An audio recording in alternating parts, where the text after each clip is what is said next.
7. Barrett outside, the switch. Doncic goes, oh, what a great step! And then he hammers it home! Broke his ankles! What's going on, guys? Welcome back to a brand new video. I hope you guys are doing well, and today I'm going to be talking about Duarte from Oregon, who was one of my favorite players in the 2021 NBA draft, and I think he's one of the best 3-and-D players. He stands at 6'6", 190 pounds, and he's also a shooting guard, and I like his story growing up in the Dominican Republic, actually going to a JUCO college for his first 2 years of college, and then the final 2 years he actually transferred over to Oregon, really putting a stamp on his college career like, I belong in the NBA. But yes, he is 24 years old. He played all 4 years of collegiate basketball, so he definitely isn't mocked that high. But I really do think the New York Knicks should do their homework and really look into him, because yes, he is 24 years old. He may not have certain things that we'll get into later, but I think he can come in, be a glue guy, and make a key impact right away for the New York Knicks.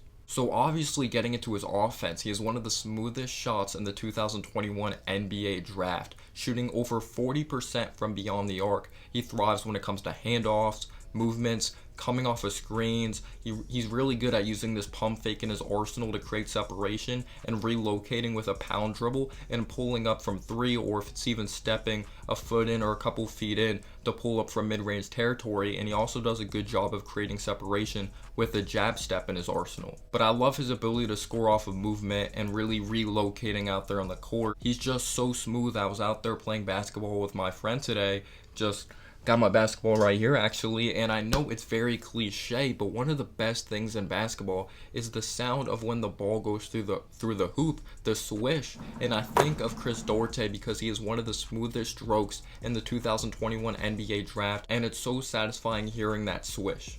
But the reality is that he is limited offensively. He doesn't have that big time burst of getting to the cup. He doesn't have that quick first step. But the positive is here that you're constantly learning when it comes to the mental part of the game of basketball. You don't have to be a certain age to add brand new moves to your arsenal. Julius Randle, for example, people thought like his ceiling was topped off, and then he made a big time improvement when it came to being 26 years old in his NBA career. Everyone develops at different times, but he's a good finisher, as he could really finish with physicality and finesse. That's what I like about Duarte. He knows when to take it strong, and he knows when to use a finger roll when it comes to his game of finishing at the cup. He may not have that quick burst, and he also is someone that has a solid handle, but it can get loose at times, so you don't want him to consistently put the ball on the floor. But he is someone that is open-minded, he's very coachable, and I really do think he's going to continuously add moves to his arsenal, and I would really like to see him expand that fadeaway jumper, because he really does have a great feel. People act like he's not athletic at all. In transition, he rips down the rim,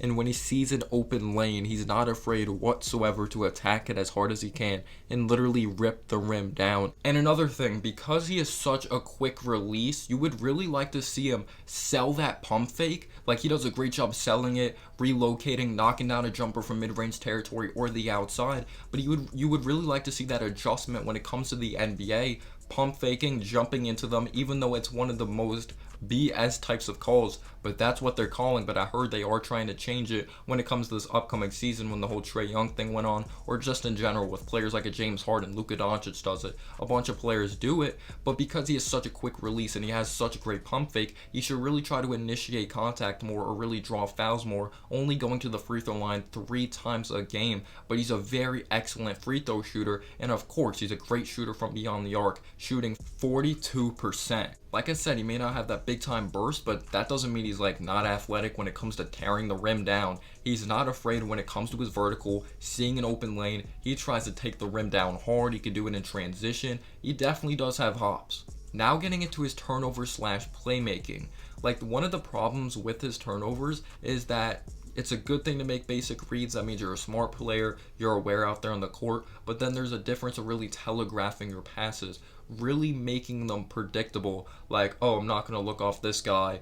Like, I'm just going to look down this guy the whole time and just pass to him. Like, he's a very predictable passer, and he's also not the most accurate in the world, but he's not terrible. Like I said, he makes the basic reads. I could see where he's going with the ball, but just sometimes he could jump on passes, not like crazy. He has shown flashes, or he has shown that he could be a very solid playmaker and be unselfish. This dude isn't a ball hog at all. I really like how balanced he is of getting his teammates involved, but also shooting the basketball. He's not going to chuck up some terrible shot. I really don't think his shot selection is a problem.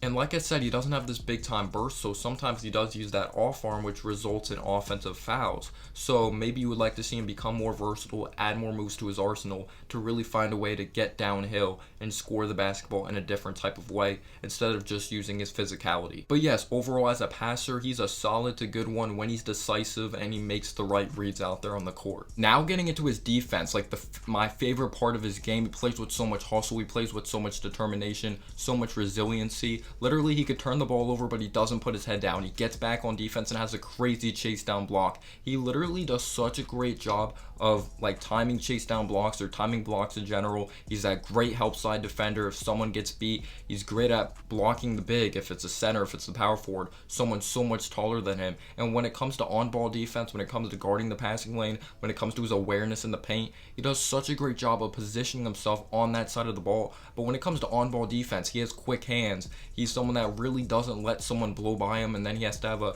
second effort. But if someone does blow by him, he plays with so much hustle, and he's gonna not give up on a play. He plays at 100% every single possession. And an underrated aspect of his game is actually rebounding, nearly averaging like 5 rebounds per game. When it came to Oregon, I believe he averaged 4.6. He does a good job of boxing out and really does a good job of using his fundamentals and using his leverage down low. But in conclusion, I actually see him being a solid 3-and-D player. I do think he is limited when it comes to his upside, but he could always get better when it comes to his basketball IQ. Every single player can, adding more moves to his arsenal, but he doesn't really have that big time burst of getting to the bucket, which really sucks because he is a solid to good finisher at the rim, and I do think that's an underrated aspect of his game. But I think he can come in and be a solid player in the NBA if it's off the bench or even being a solid starter. Thank you so much for watching, and as always guys, have a humble day or night. Peace out, y'all.